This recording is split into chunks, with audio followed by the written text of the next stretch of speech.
Some encouraging news if you are a supporter of consumer choice and the free market being the arbiter of whether a business decision or a business model makes sense. A new study was released today, commissioned by the Consumer Choice Center, although conducted by Nanos Research, looking at the opinions that Canadians hold on a number of consumer issues. Running the gamut here from Uber to Airbnb to liquor monopolies and everything in between here. To unpack the numbers here, I want to bring in David Clement, who is the North American Affairs Manager at the Consumer Choice Center. David, great to talk to you. Thanks for your time today. Thanks for having me on the show, Andrew. So the one common thread here, if we take all of these issues and boil them down, is that people are against bans. Now, obviously, you weren't surveying government officials because that would yield a different result, perhaps. But among sort of the average Canadians that you were polling, people are against banning Uber, against banning Airbnb, against banning the transport of alcohol across provincial boundaries. Surprised by the numbers, or is this on par with what you were expecting or anticipating going into it? You know what? I'm surprised by some of the numbers, but not surprised by some of the other figures that we saw. I would say that I'm not surprised that Ontario residents are becoming increasingly irritated with the LCBO and want more kind of private access to private retail sale. Well, that's a very timely part of it as well, because this was taking place as the strike discussion was going on, this poll, wasn't it? Absolutely, yeah. So we wanted to ask the question, we asked two questions actually on this. If the LCBO were to go on strike, would they support the sale of alcohol at private retail locations? And the response was overwhelmingly yes. And the follow-up response was a question in terms of their own values and what's more important to them, increased access via private sale or the continued LCBO monopoly. And the same thing, Ontario residents said that it was more important for them to have increased access via private retail. So very encouraging on that front, for sure. I think where I was surprised, though, is when it comes to cannabis. Those results were quite surprising in terms of the amount of people who don't want cannabis to be sold through the LCBO and how open people were to the idea of lounges where people can consume this. So very often people are anti indoor smoke, but when you look at consuming a product like marijuana, it's much better to have people smoking or consuming cannabis in kind of a legitimate business like a lounge rather than walking around the streets and it affecting other people. So it was great to see that people, the overall perception was very consumer friendly there.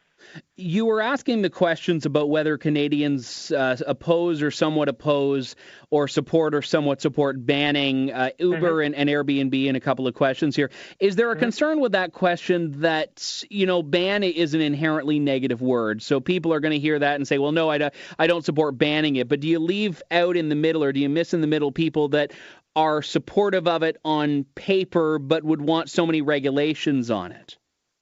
Yeah, so I mean, this is just our base level of trying to get a feel for what Canadians think on these certain questions.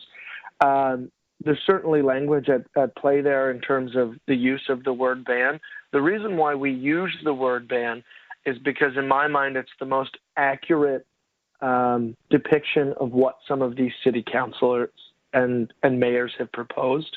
So, depending on the city in question, there are cities that have either over-regulated to the point where Uber leaves or is quasi-banned, or they just straight up say no ride sharing. It's not going to happen within this jurisdiction like Mississauga attempted to do previously. So we use that word because from our perspective, that is what most accurately represents what some of these cities are doing. And what's nice is that now we can continue to have the conversation on, now we know that what Canadians want. Canadians want access to Uber and Airbnb. What are the appropriate regulations? We can now have that conversation in terms of what is and isn't appropriate, what is and isn't heavy-handed, and things like that. Yeah, and I think that's very valid here because we're talking about having this baseline. And okay, if the majority think that this should exist, then we get to discuss what the terms and conditions are. But at least we've established that there is a place for it to consumers. And what I find interesting about this, and I know you didn't break down into, what people would use or not use, but I find that there are, in what I've experienced talking to people, those who say, I don't want to use it myself, but I don't want to stop other people from. And that's something that governments need to hear as well. Yeah, absolutely. Because, I can guarantee you that 60% of the population is not using ride sharing or home sharing, which means that there is that significant population of people who are not consumers of that particular product, but they don't want to stop people like you and I from using them, which is, that's fantastic. That is supposed to be the foundation of a free society. And that's the consumer choice thing that is really a part of your organization's name. Joining me on the line here is David Clement, North American Affairs Manager for the Consumer Choice Center, which just published today the results of a poll conducted by Nanos Research on, as the name of the organization suggests, consumer choice issues. And people don't want to ban Airbnb. They don't want to ban Uber. They also, and this is the one that I found really interesting here, the split of it, about half of Canadians say having the lowest price possible for milk for the benefit of consumers is the most important to them when we look at supply management. Now, this came up in the Conservative Party of Canada leadership race with one guy saying he wanted to get rid of supply management and 13 people saying they don't want to. But here we have half of Canadians saying that price should be the determining factor. What do you make of that, David? You know what? It's really promising that when faced, what we did here is we appropriately displayed the issue in terms of, do we want a system that is built to protect producers, or do we want a system that is more consumer mindful? And it was great to see so many people answer that protecting producers is not their number one priority, and that, in fact, enabling consumers and having more access and competition is the way to go when it comes to something like a staple good like milk. So very promising results there. Especially considering when on the other side, on the producer side, you have an organization with a multi-million dollar advertising budget that has its hands, well, we know it has its hands now in all three major political parties. So it's great to see consumers kind of having their voice heard on that issue. And hopefully we can continue to have that discussion, because I'd certainly love for that discussion to be something that we talk about at the federal level. Yeah, it's been an absent one, and I know that Martha Hall Findlay and the Liberals has spoken out about it for years and really been kind of in an island of one in doing that, and even in the Conservatives, Maxime Bernier was, again, very similarly on an island of one in raising this discussion, and that's perhaps one of the most dramatic examples of the status quo and the government position being so far removed from what the majority of Canadians would think. Mm-hmm. Yeah, absolutely. Another example where you have a clear disparity between what consumers think and what the government is going to do or says it's going to do is the tobacco issue that we raise in terms of, do Canadians think that banning branding on tobacco products, is that going to reduce the amount of Canadians who smoke? 60% of Canadians came out and said no, they don't actually think that that's an effective way of getting people to stop smoking. So just another example of where you have government policy not even closely matching up to kind of the wills or wants of the population at large. Let's talk about housing here, because this is a particularly important one here in Toronto, and you decided to tackle it, which is not really as directly consumer-focused as some of your other ones in a retail setting, but still very much a commodity as far as people buying and selling and being very much impacted by it. What was the housing affordability angle that you really tried to extract from this poll? So we were just basically looking to see if consumers view the issue from the lens of it being a supply problem. A lot of the economic analysis in terms of a city like Toronto boils down to what I like to call NIMBYism, not in my backyard syndrome, where you have councillors or municipalities implementing legislation that essentially crowds out development and puts a hard cap on things like building size and whatnot. And what that does is naturally it just limits supply, which drives prices up, makes it harder for young people or middle class or kind of low-income Canadians to be able to actually afford making a housing purchase anywhere in the GTA. And so our goal was to see what Canadians thought on that. The results were just slightly less than 50% disagreed with increasing supply, while the alternative was mixed between they agree that we should increase supply or they were unsure. And the unsure gap there was about 15%, which shows that there's lots of work to do in terms of educating consumers, otherwise home buyers or potential home buyers, on the benefits to looking at how we handle development in the urban space. It does sound, and I don't want to be giving people too much credit here, but I think based on the results, it sounds like there is a fair amount of economic literacy, even if people don't understand necessarily the economic reasons for why they want what they want.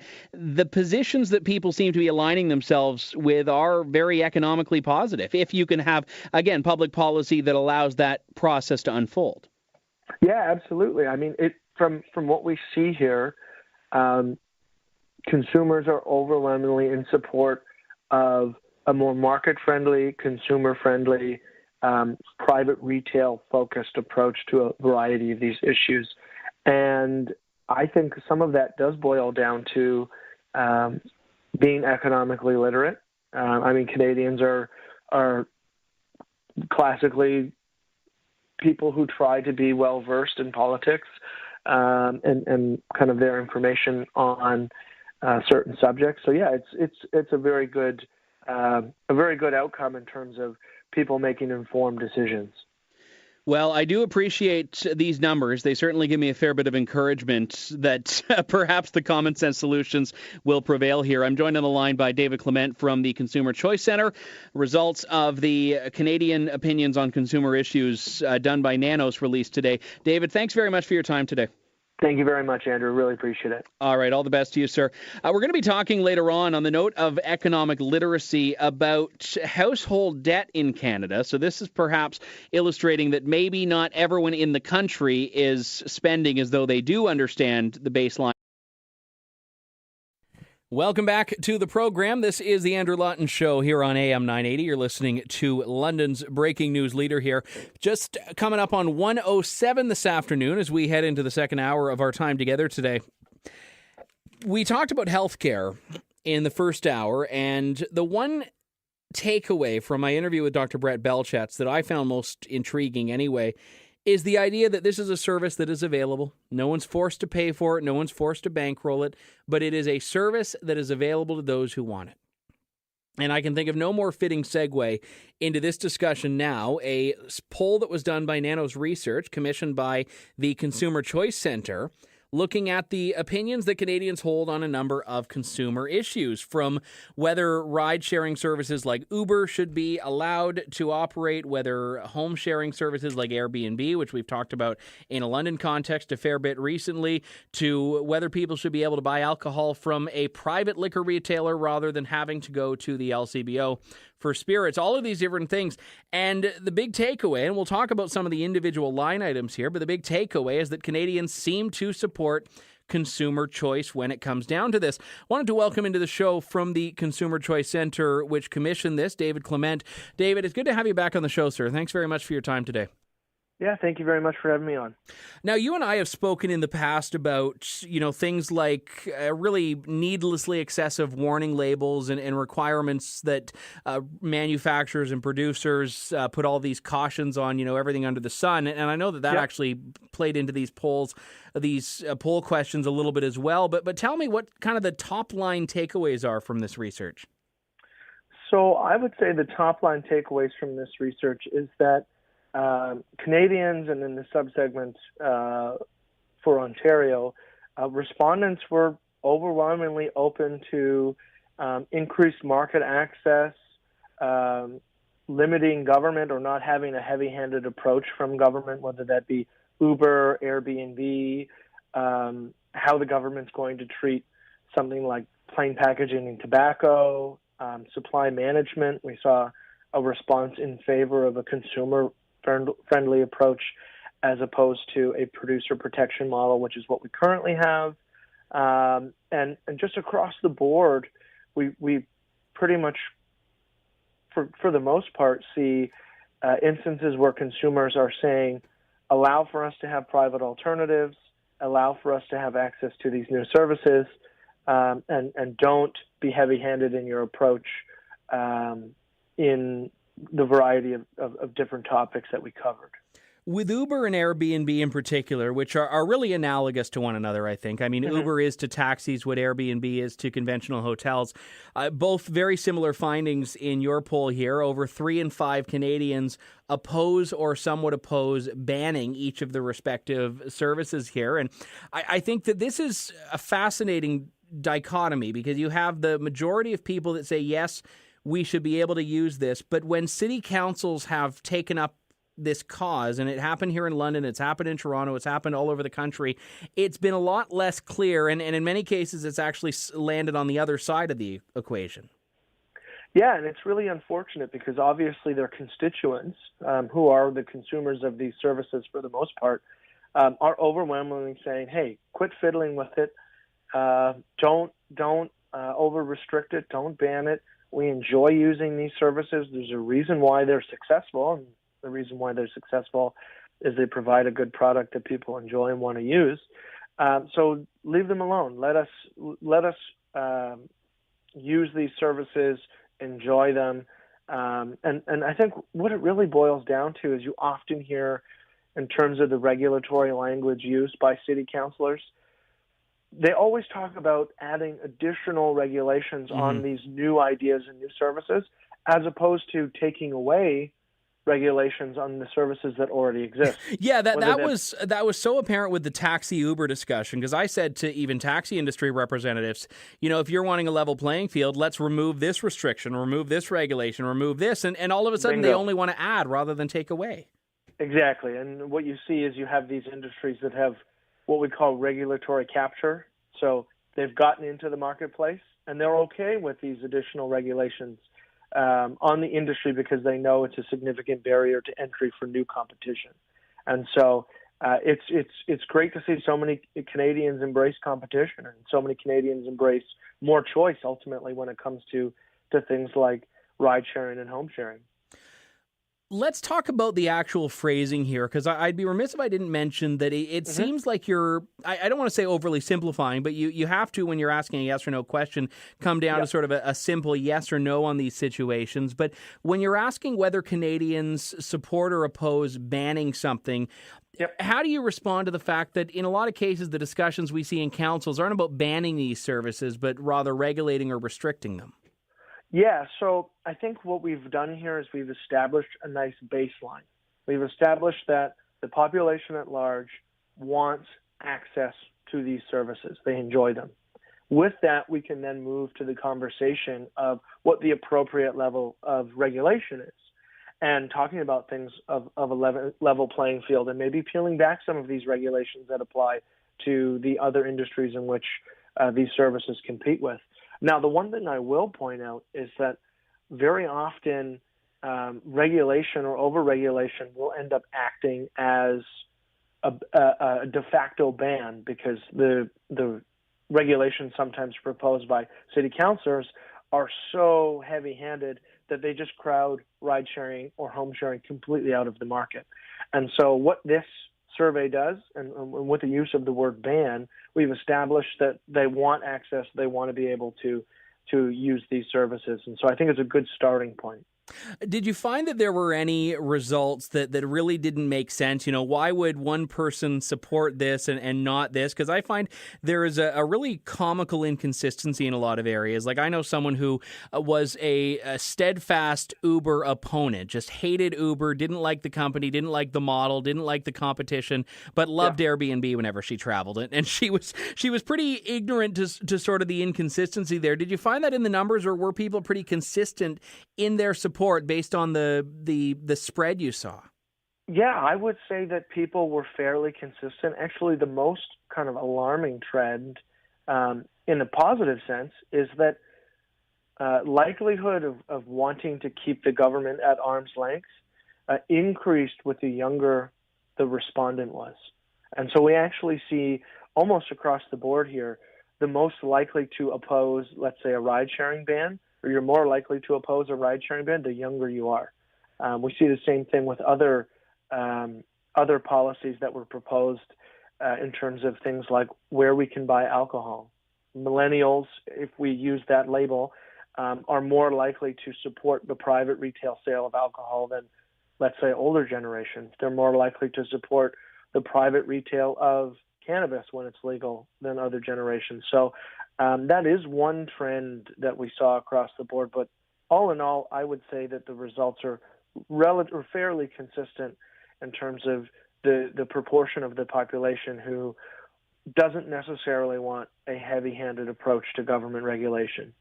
To that note of younger people being more likely to support having this level of choice, I find that really encouraging, because I know when we look at sort of political identifications, younger people are more likely to trend liberal, older people are more likely to trend conservative. And what I like here is that we're seeing a group of people that maybe demographically is not the most prone to political conservatism, but they're taking on that very sort of libertarian view of regulation and of government oversight on this. And if the way it's happening, as I'm looking at this, is how I think it is, it's actually coming about because the free market is offering things that they like. The free market is offering to them services that they want. And I wonder if that may actually drive people supporting in general the free market because they're liking the benefits of that.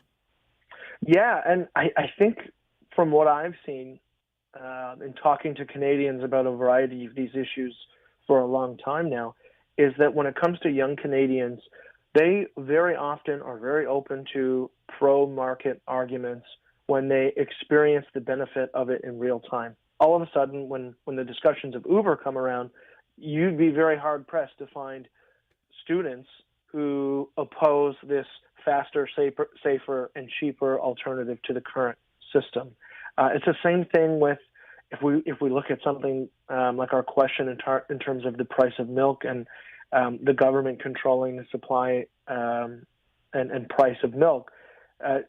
Same thing. Young millennials are looking at this and saying, no, we don't want a producer protection model.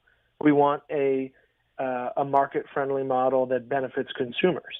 And so it is great to see that young generation have their voice heard and really show that outside of maybe where people vote on these issues, they favor consumer choice, they favor market access, they favor limiting the role that the government can play in their consumer decisions. I'm glad you brought up supply management, because I've long been an advocate of dismantling it, and I was quite giddy, obviously, as a lot of listeners will know, when this actually came up in the Conservative leadership race with Maxime Bernier speaking out about supply management. And ultimately what you've done, I think very effectively is distilled it down to the 2 points. Do you want a model that protects consumers or protects producers? And a lot of the times the same people that we see standing up on, let's say, minimum wage, for example, and saying, well, no, we need to, not artificially inflate wages because people need to be able to shop and be customers of this. A lot of them are sometimes the same people that are supporting a protectionist model on poultry and dairy products that again puts the consumer's needs secondary to the industry's needs. We know, though, that industries adapt. Absolutely. And I mean, we see that, with that policy in particular, we're talking about supply management. We see a variety of different rollout options for phasing out that form of protectionism in Australia and New Zealand. There's a lot to be learned in terms of what works and what doesn't. And I think what we've shown here is that there is a significant portion of the population who really does want a consumer-based approach to this and not a producer protection model. Well, certainly it's encouraging for people like me that are always supporters of the free market. Good to see that even if the majority of lawmakers aren't on that team necessarily, that now we have some data which back up that the voters and the citizens are, because I think that is encouraging if we assume that elected representatives are going to respond to the electorate's position on this and where the needle is there. Yeah, absolutely. It's just now it's the time to activate kind of that citizen engagement so that we can get politicians to listen to what the wills and wants are of consumers and regular Canadians. Because what we've shown here in our survey is that there are often huge gaps between what the government will do and what consumers and citizens want. I mean, any jurisdiction that is looking to ban Uber, there's been a couple who've outright and gone ahead and completely banned it. The evidence suggests that there just isn't support for that policy. You look at something like plain packaging tobacco, which is in the process of being rolled out. 60% of Canadians responded saying, we don't think that's going to work. The supply management of milk prices and who the system should favor, same thing. Big disparity between what consumers and citizens want and what the government is going ahead to do. So, and government needs to pay attention to it. David Clement joining me on the line from the Consumer Choice Center, which commissioned the research we just have been talking about from Nanos here. David, thanks very much for your time today. Great to speak with you. Thank you very much, Andrew. All right, all the best to you, sir. When we come back, I want to talk about economic literacy in a different way, and that is household debt and why you shouldn't be as concerned about it as some people tell you. That's up next on the Andrew Lawton Show on AM 980.